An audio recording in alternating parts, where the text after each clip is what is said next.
Welcome all. Today we will read about the outer space.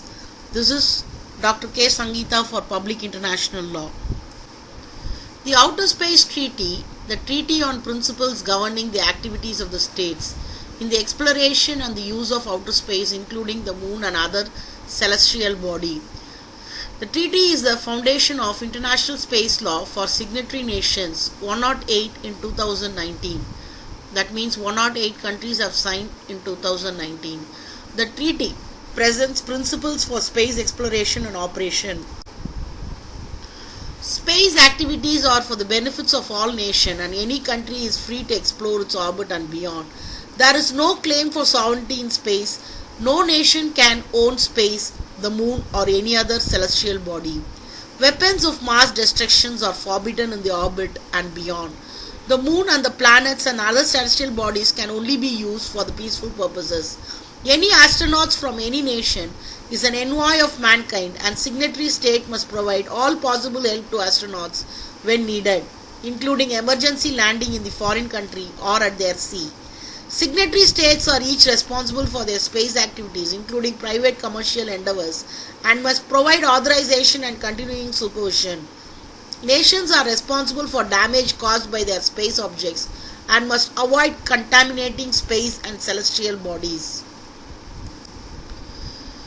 The Rescue Agreement. The agreement on the rescue of astronauts, the return of the astronauts, and the return of the object launched in outer space.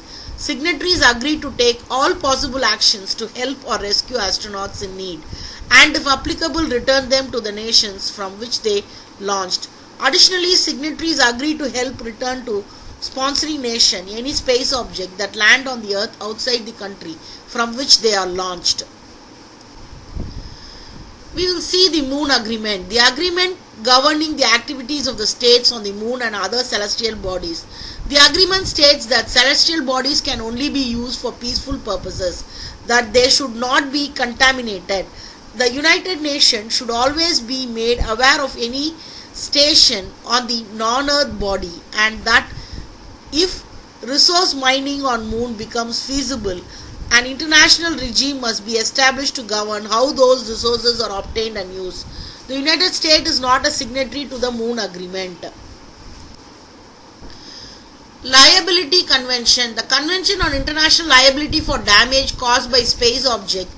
Signatory takes full liability of any damage caused by their space objects and agree to standard procedures for adjudicating damages claim.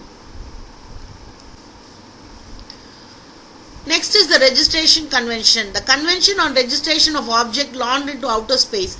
Expanding a space object registered, the Convention empowers the United Nations Secretary General to maintain a register of all space objects.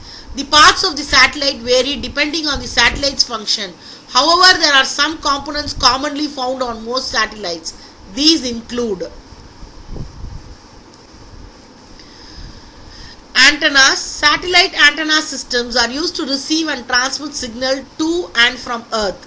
Next is the command and data handling. The operational heart of the satellite, the command and control system, monitor every aspect of the satellite and receive commands from Earth for operation.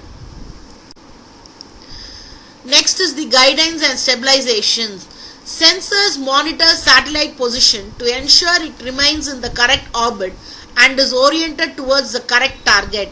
If necessary, thrusters and other maneuvers allow a satellite to fine-tune to its position and orientation. Housing. Constructed from strong materials that can withstand the harsh space environment. Power. Most satellites rely on the solar array to convert sunlight into energy. Next is the thermal control. Guards satellite equipment against extreme changes in temperature.